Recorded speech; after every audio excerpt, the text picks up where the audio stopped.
Hola, buenos días con todos. Para mí es un orgullo estar el día de hoy compartiendo con ustedes. Sé que cada uno de los que estamos aquí tiene muchísimos sueños, como decía el video. Queremos más, queremos soñar, pero también en ese sueño no queremos estar solos. Y yo creo que eso debe ser la educación inclusiva, que no dejemos de soñar, que no podemos hacerlo todo, pero lo que podamos hacer, hagámoslo de la mejor manera y con la mejor voluntad. El tema de hoy es avances y desafíos de la política pública en el marco de la educación inclusiva.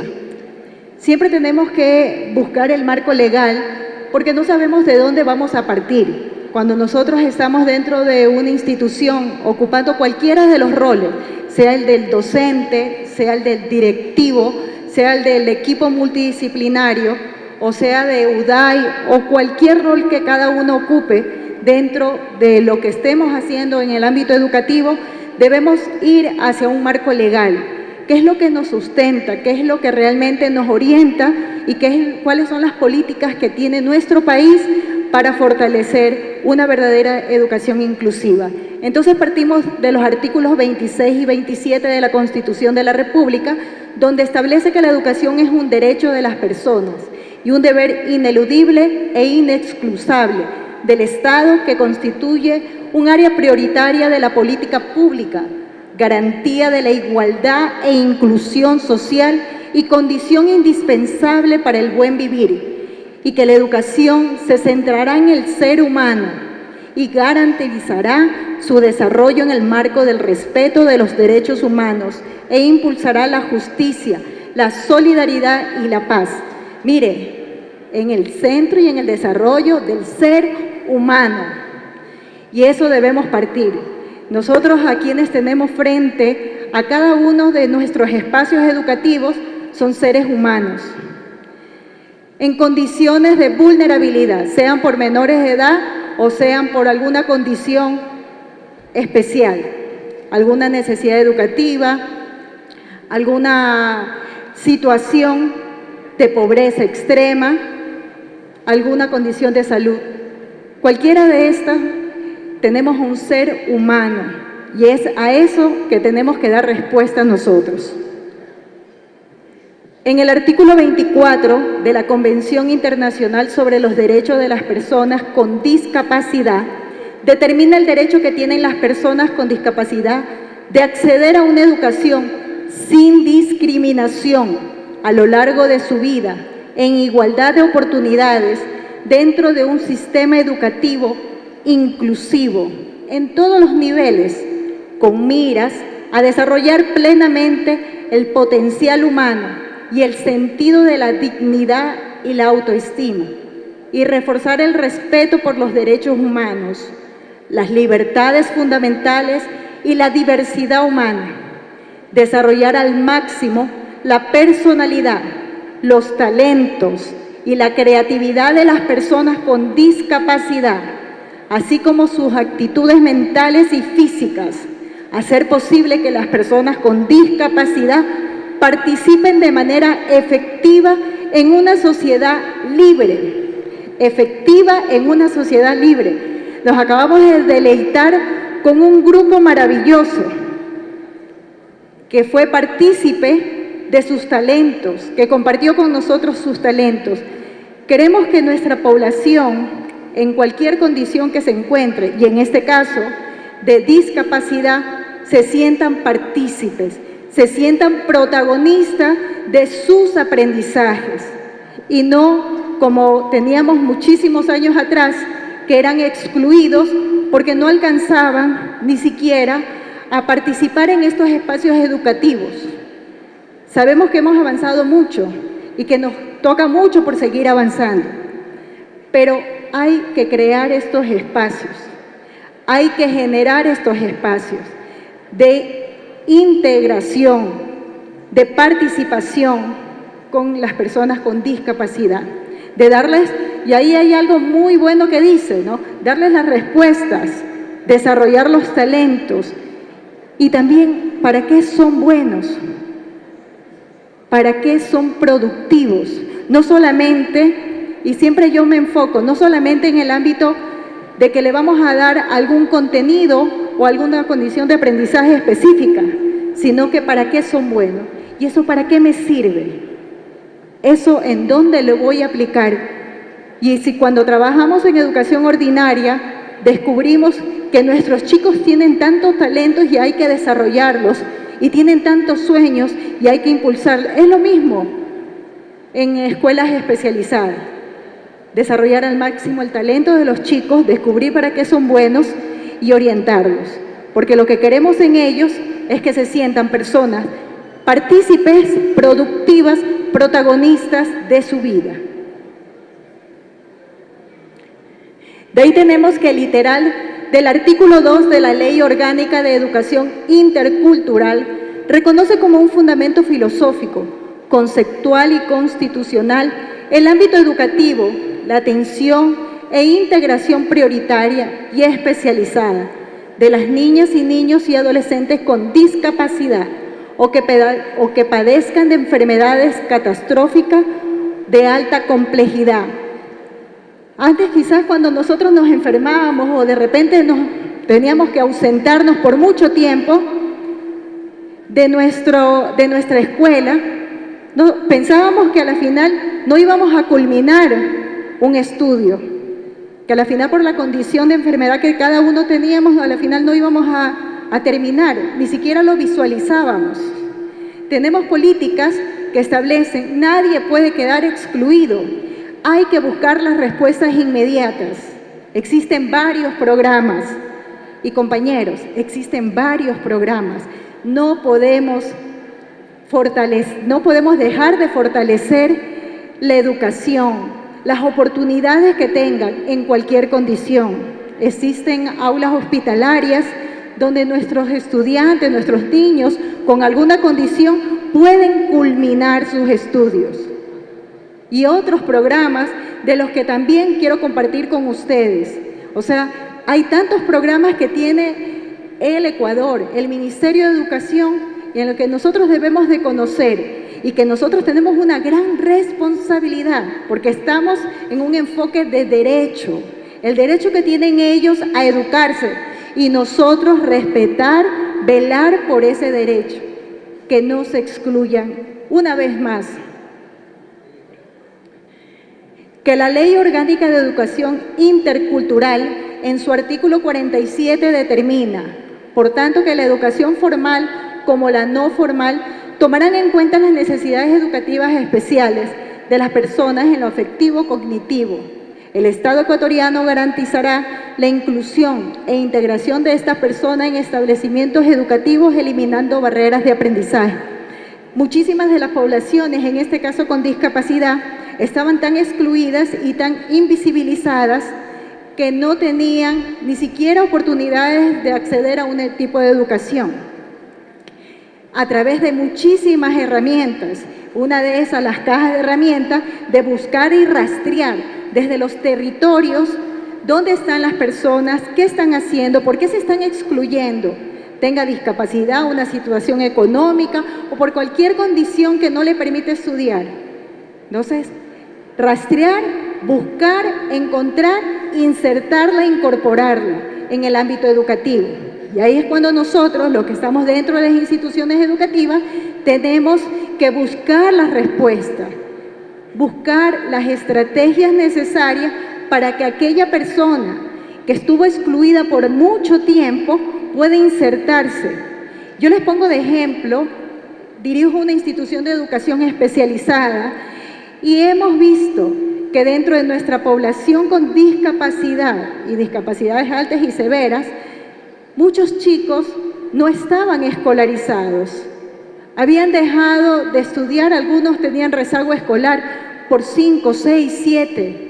Chicos que se insertaban en el ámbito educativo con 12, 13, 14 y 15 años. Y me pregunto, ¿y qué respuesta le tengo que dar? Porque nos ponemos a pensar en las condiciones que vienen. Una, del tipo de discapacidad. Dos, estuvieron fuera del ámbito educativo, no tienen las condiciones ni las bases para poder seguir. Pero nosotros, en el momento que tenemos ese estudiante y tenemos la gran responsabilidad, tenemos que buscar. Lo que yo siempre les digo, tanto a mis padres de familia, a los docentes y a las personas que puedo compartir, tratemos de buscar igual de oportunidades como nosotros. ¿Qué nos gustaría a nosotros? Ser productivos, en algún momento se acaba la escuela, ¿y qué vas a hacer? Ahora identifiquemos a un joven con discapacidad. ¿Qué puede hacer? ¿Qué realmente requiere a esa edad, a los 12, a los 13, a los 14, a los 15 años, aprender? ¿Qué realmente requiere conocer y saber para que sea autónomo, para que sea independiente, para que sea participativo y, ¿por qué no, productivo? Pero para llegar a esa producción también debe existir una preparación. En el artículo 28, la Ley Orgánica de Discapacidades señala que la Autoridad Educativa Nacional implementará las medidas pertinentes para promover la inclusión de estudiantes con necesidades educativas especiales que requieran apoyos técnicos, tecnológicos y humanos, tales como personal especializado, temporal o permanente, o adaptaciones curriculares y de accesibilidad física, comunicacional, espacios de aprendizajes en un establecimiento de educación escolarizada. Tenemos un estudiante con alguna situación específica o una discapacidad física en una escuela ordinaria y nosotros, a veces hasta por impedimentos y barreras, porque las barreras más grandes son las barreras que tenemos aquí, las barreras mentales, que no nos permiten buscar respuestas inmediatas. Por ejemplo, tengo un estudiante con una discapacidad física en una institución ordinaria, regular, y el estudiante tiene que cursar primero de bachillerato. Y en primero de bachillerato, su aula o salón de clase queda en el segundo o tercer piso. ¿Qué es lo más fácil de hacer ahí para eliminar esas barreras? ¿Qué sería lo más fácil? ¿Ver cómo se traslada el tercer piso, segundo piso? Sería que el aula de clase estuviera en las condiciones en el piso de abajo y en las condiciones necesarias para que poder él acceder a ese tipo de educación. Entonces, es a eso que me refiero, a ese tipo de barreras que a veces, antes quizás ni siquiera lo pensábamos, antes quizás, no, estas son las condiciones, si a usted no le parece, busque otra institución educativa. Pero no es así. La educación inclusiva requiere también de abrir un poco, recortar las brechas, las barreras que existen, pero abrir un poco a la parte humana que queremos, de ver la necesidad del otro como una oportunidad para el docente, una oportunidad para aprender, un desafío para investigar, una oportunidad para mejorar como persona. Es lo que buscamos aquí en Educación Inclusiva. De ahí tenemos inclusión educativa, atención prioritaria. Dice que el gobierno nacional ha tenido como desafío construir una sociedad que respete la dignidad de las personas, que promueva la inclusión de todos los sectores, especialmente de aquellos grupos que requieren atención prioritaria, y haga énfasis en el acceso y la garantía de la educación como un pilar fundamental del desarrollo, como lo veníamos diciendo. La inclusión educativa responde a la garantía del derecho a una educación de calidad. Escuchen, calidad. Pero eso también a veces se confunde. ¿Qué es calidad? ¿Qué será calidad para mí? ¿Qué será calidad para ti, verdad? A través del acceso, la permanencia, el aprendizaje y la culminación de todos los niños y niñas, adolescentes, jóvenes, adultos en el sistema educativo en todos sus niveles y modalidades. No solo basta, es importante, pero ojo, no solo basta tener una infraestructura maravillosa, linda, con toda la tecnología, como le escuchaba a mi anterior ponente. No solo basta si no la sabemos aplicar y no sabemos manejar, si no vemos que la infraestructura es linda, pero si no es adecuada, no la sabemos utilizar, se destruye, ni siquiera involucramos a la familia, cuidamos de lo que tenemos, de nada sirve. La calidad va más allá. Es parte, sí. Es parte, es bueno tener una infraestructura que reúna las mínimas condiciones, sí. Que tenga al personal docente, sí. Que el personal se capacite, esté en constante formación continua, sí.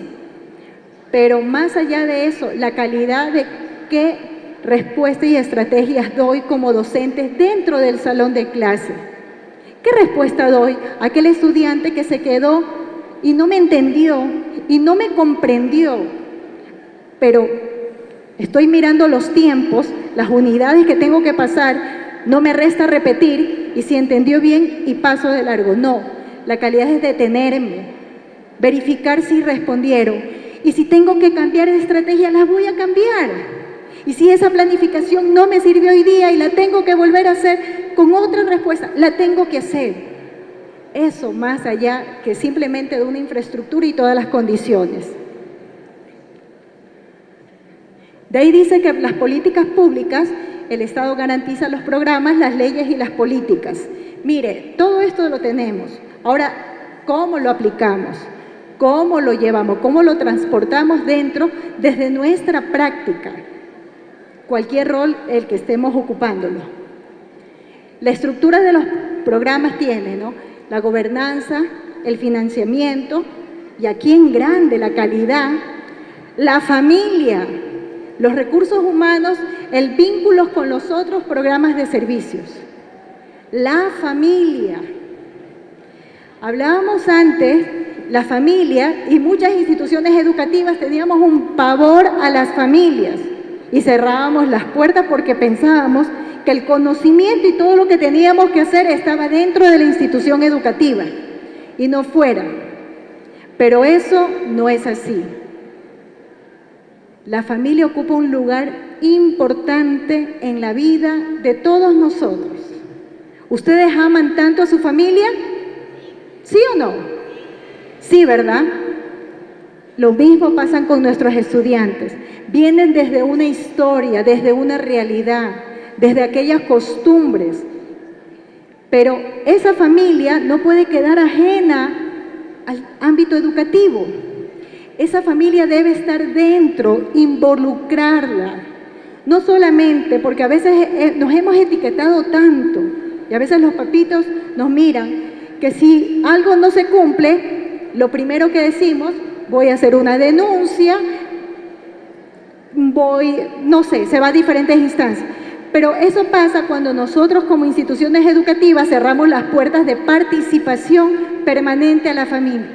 Cuando la familia se siente parte de, y cuando voy a tomar decisiones, y la familia es parte de esas decisiones, créalo, y por experiencia, por las instituciones educativas en las que he transitado, por experiencia, la familia es el mayor aporte, sostén y pilar para empujar una educación de calidad. De ahí dice vínculos con otros programas. Escuchaba a nuestra ponente colombiana, no podemos trabajar solos, no podemos trabajar de manera aislada. Igual el Ministerio de Educación no puede trabajar solo. Debemos de crear espacios, y se están creando espacios intersectoriales con otros ministerios para poder crear y poder compartir experiencias, pero también para compartir aquellos miedos, porque no sabemos cómo responder, porque no entendemos cómo podemos, de esto que parece tan imposible para mí, ¿cómo le puedo dar respuesta? En una condición económica muy reducida, obviamente el estudiante no va a tener las garantías necesarias para poder salir adelante y desarrollar, por la falta de alimentación, por la falta de recursos económicos, es verdad, pero ahí está con otros sectores como el MIES, que siempre nos ha ayudado en todo, en este caso en lo personal. Debemos de buscar, no podemos esperar que si algo no responde, yo no tengo nada que hacer, ni ser indiferente. La indiferencia mata la inclusión. No podemos ser indiferentes a los aspectos que conlleva y que traen nuestros chicos, nuestros estudiantes, nuestras familias, porque también tenemos que acoger a aquellas familias que vienen muy golpeadas por mucha exclusión que han sufrido y no vamos a ser uno más de esa exclusión. Entonces, trabajar de la mano con el Ministerio de Salud Pública, con el MIES, con gobiernos gubernamentales y no gubernamentales, en pro de mejorar una educación. Eso, desde la escuela, lo puede lograr. Cuando todos tenemos visualizado qué es lo que queremos, cómo nos identificamos, lo podemos lograr.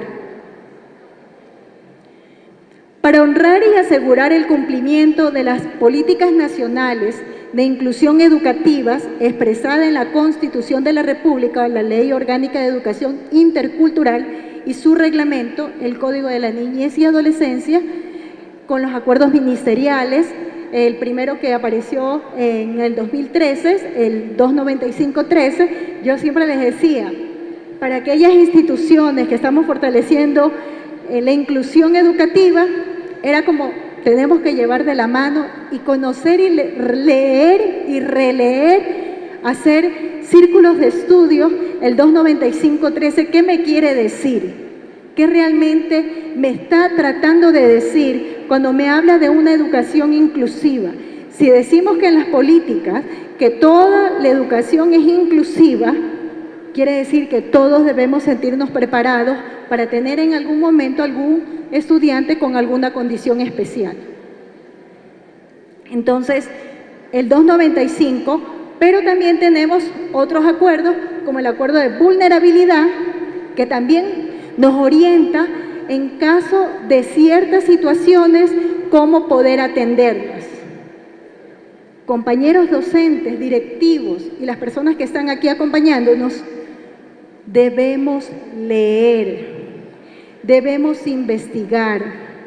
En la página del Ministerio están colgados muchísimos acuerdos, programas maravillosos y reglamentos, pero si no los bajamos, no nos sentamos, no reflexionamos y adaptamos, porque obviamente a nuestra realidad, cada realidad es diferente, a nuestra situación y a nuestra necesidad, no vamos a saber cómo responder. Y lo primero que se nos puede pasar por la mente es, ese estudiante debe estar fuera del sistema educativo. Va a repetir el año, no es parte de, no se ajusta a mis condiciones y a mi perfil de estudiante de la institución educativa. Y nos quedamos afuera. Entonces, por favor, hay que leer acuerdos, programas, cómo poder llevarlos a cabo. No estamos solos, no podemos trabajar solos. Tenemos otras instancias, como las unidades de apoyo a la inclusión, que también deben fortalecerse y trabajar en conjunto con ustedes. Pero ahí está el de buscar los acuerdos, lectura, los programas, nuestra realidad, nuestro contexto, nuestro diagnóstico institucional, que es lo que realmente me sirve. Y luego el último que ha salido, en el cual vamos a estar involucrados muchísimas escuelas de educación especializada, y que yo sí lo veo, y siempre le digo, como se lo dije en algún momento a Leida, va a responder a muchísimas interrogantes, pero también nos va a remover el piso de cambiar muchas prácticas que veníamos siendo utilizadas en educación especial o educación especializada con respecto a las personas con discapacidad. Nos remueve el piso, yo digo, por el tema de que el chico después de la escuela, ¿qué va a hacer? ¿Qué respuesta le vamos a dar? ¿Llevarlo a la casa? ¿Envejecerse? Eso sería lo más mortal. O sea, eso ni siquiera deberíamos pensarlo. Pero por eso las escuelas especializadas también debemos buscar qué respuestas darles, trabajar en conjunto, yo veía ahí los grupos colaborativos, los grupos de aprendizaje, los cooperativos y todo lo que conlleve a poder articular las opiniones de todos, de un sector, del otro sector, de mi compañero de educación especializada, de mi compañero de educación ordinaria. ¿Por qué no fortalecemos eso? Eso hay que fortalecer. Las escuelas especializadas, yo digo que tienen que ser un empuje y una valoración importante para las escuelas ordinarias, porque tiene un equipo de profesionales y no pueden quedar a puertas cerradas simplemente con el conocimiento y con lo que quieran hacer. De hecho, nosotros en la semana que tuvimos en el régimen Costa de capacitaciones, compartimos con muchísimas escuelas.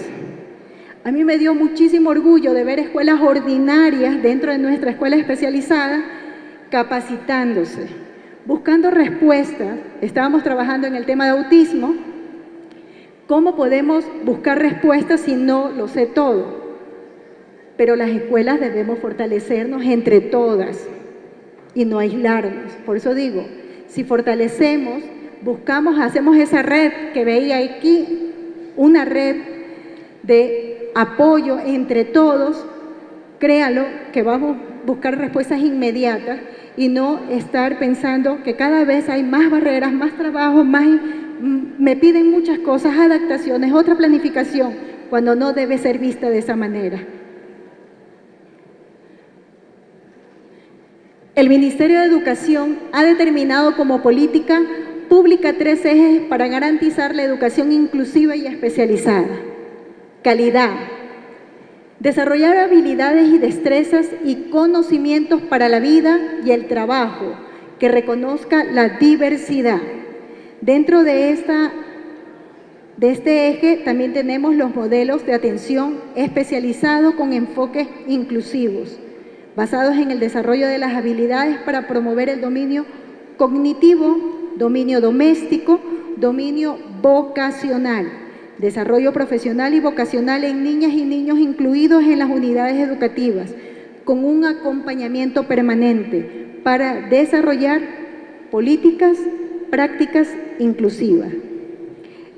También dentro de este eje está la formación docentes, directivos, técnicos de la UDAI, preparar a los equipos multidisciplinarios para atender las necesidades educativas especiales desde una perspectiva integral.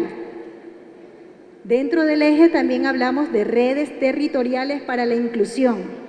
Desde las unidades educativas ordinarias y especializadas, las unidades de apoyo a la inclusión, UDAI, los docentes de apoyo a la inclusión, se plantea generar redes territoriales por distrito que permitan generar un proceso de acompañamiento pedagógico y de resolución de casos de inclusión educativa, así como de un servicio de asesoría a los padres y a las personas responsables de la crianza de los niños y jóvenes con discapacidad. Dentro de esto también, por eso les digo, aquí están y lo vamos a trabajar. Si eso lo vamos a trabajar, hay que empoderarlo y hay que aplicarlo. El segundo eje es la cobertura. Dice, asegurar el acceso a servicios educativos para la población con necesidades educativas especiales en condiciones dignas. Dentro del eje tenemos rastreo e inclusión educativa desde la primera infancia. Una atención temprana y oportuna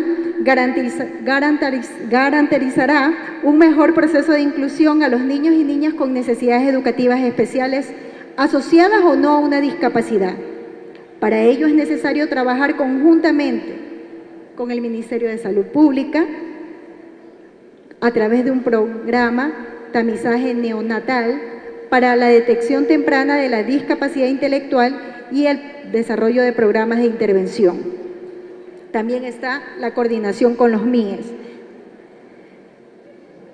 Otro punto que se va a desarrollar y que se está desarrollando es el servicio de atención familiar en la primera infancia.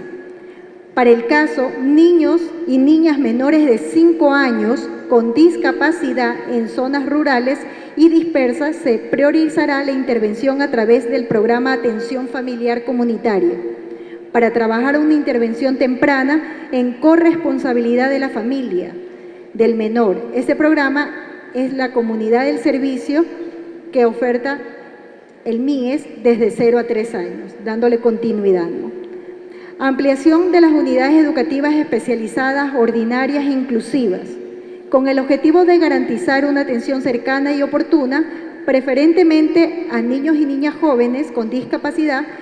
Se deberá desarrollar y ampliar las creaciones de más instituciones especializadas en los distritos educativos. Al momento es necesario contar con 37 nuevas escuelas especializadas, priorizando territorios en donde existen mayores índices de discapacidad. También se deberá regularizar la oferta de servicios de cuidado de personas con discapacidad que se ofrece por parte de las fundaciones o por parte de organismos no gubernamentales. Dentro del eje también está la intervención de las infraestructuras, de las especializadas. Garantizar la intervención, repotenciación de 25 escuelas especializadas que se encuentran en un estado crítico, por tanto, en su infraestructura, equipamiento, progresivamente intervenir en el resto de las instituciones especializadas. Otro de los puntos, accesibilidad universal ordinaria.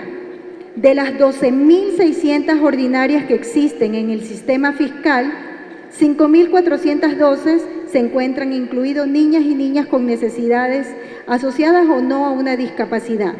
En estas unidades se debe garantizar la intervención para garantizar la accesibilidad universal.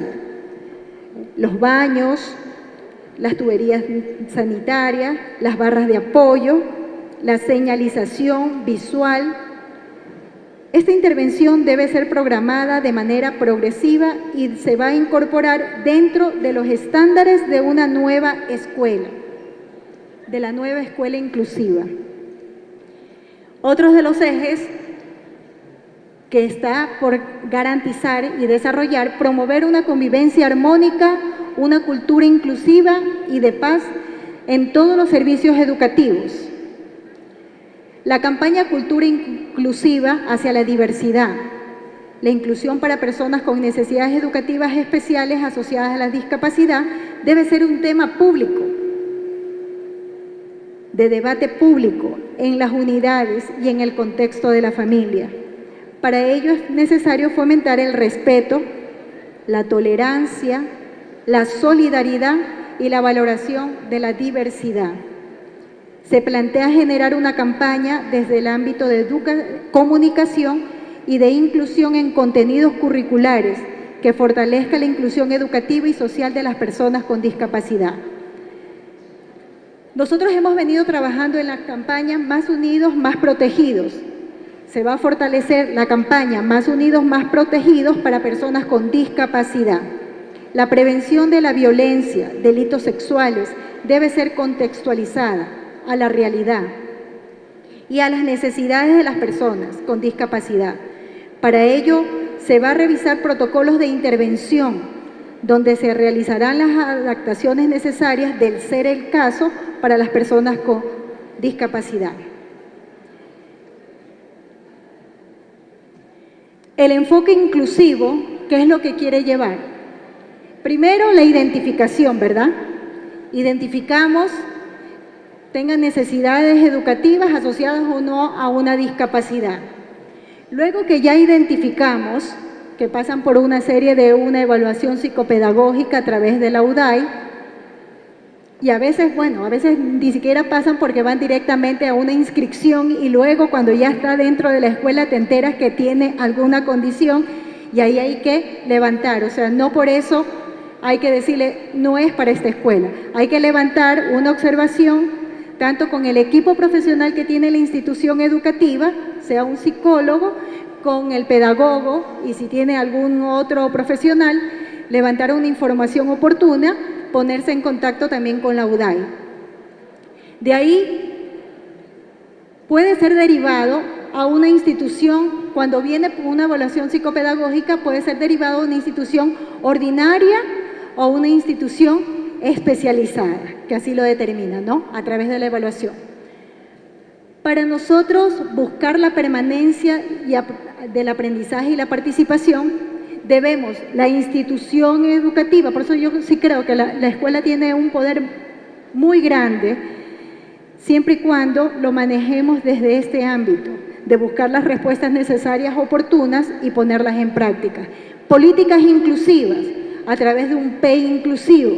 Nos han pedido todas las escuelas reestructurar, reflexionar del proyecto educativo institucional al que nosotros habíamos acogido, al que habíamos desarrollado, al que habíamos realizado, con la participación de ¿quiénes?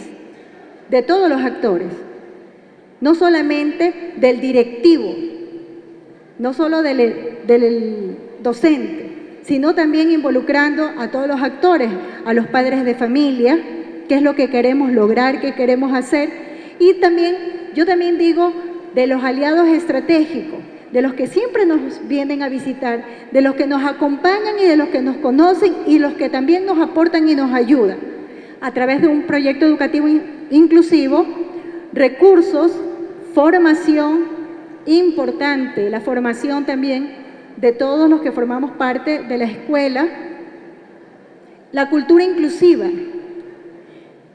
también crear culturas inclusivas desde la práctica. Para mí, las culturas inclusivas las podemos ir desarrollando a través de los códigos de convivencia.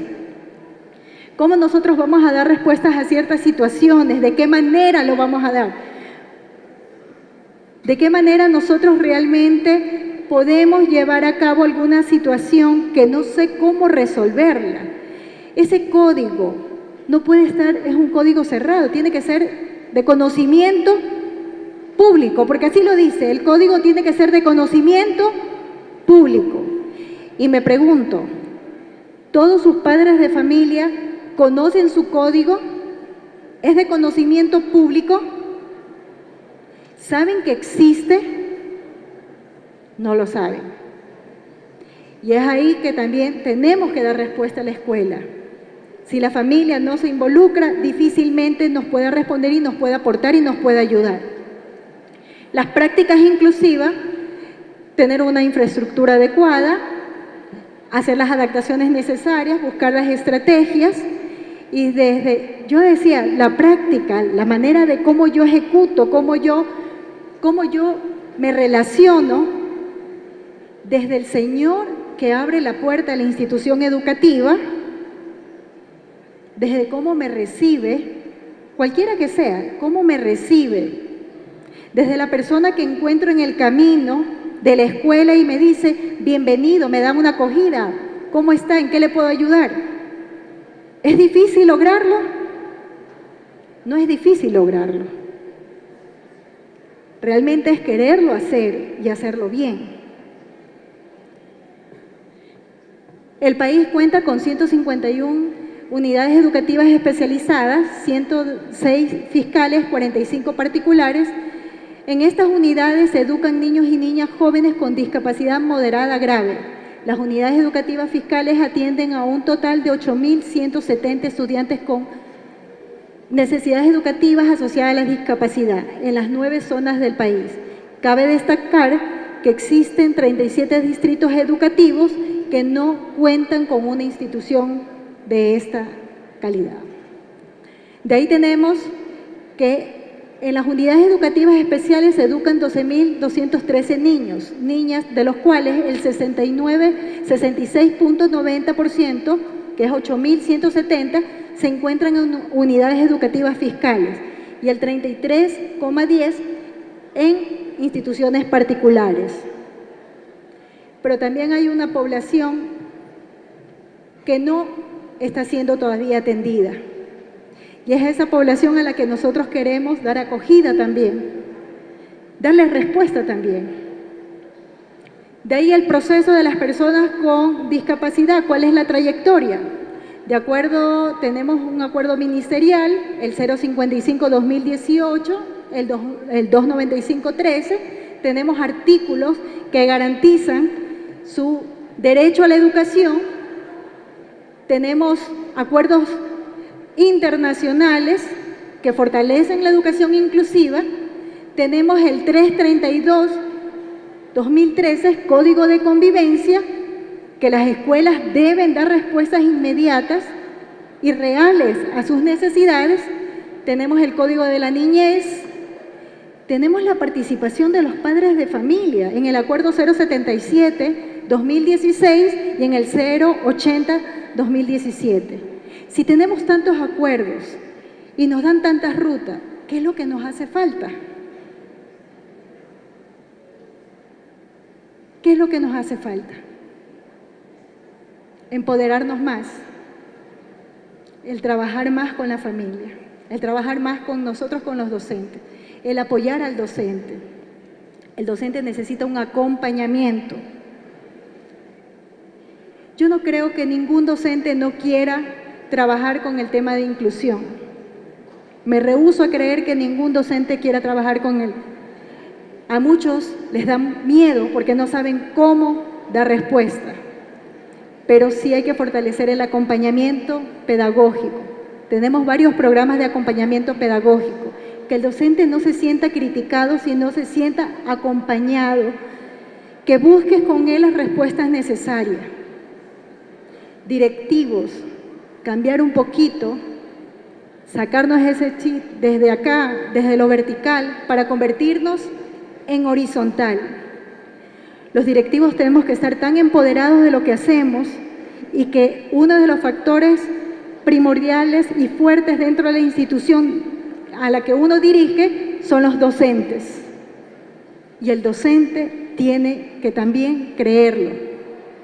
El directivo tiene que creer también en ese docente, pero en ese creer se van formando. Que se van a equivocar, compañeros, nos vamos a equivocar, pero la vida está llena de equivocaciones. Imagínense si todo sería perfecto. Nos equivocamos, nos caímos y nos levantamos. Pero lo que no podemos dejar de detener es que no querramos hacer que la educación inclusiva sea una parte primordial de la forma del ser humano, del compartir, del convivir, de que lo que te pasa a ti me preocupa a mí, de lo que te viene bien a ti me viene bien al resto. Entonces, es un poco a lo que queremos dejar, al menos en mi parte, en mi ponencia, quiero dejar de reflexión. Nada se hace solo, siempre se hace con un acompañamiento. También hay equivocaciones, se corrigen las equivocaciones. Va a haber temores, los temores y los miedos van a pasar, pero lo que tenemos que fortalecerla es que nosotros como docentes, directivos, padres de familia, nos empoderemos de dar una respuesta oportuna, necesaria a la educación. Gracias.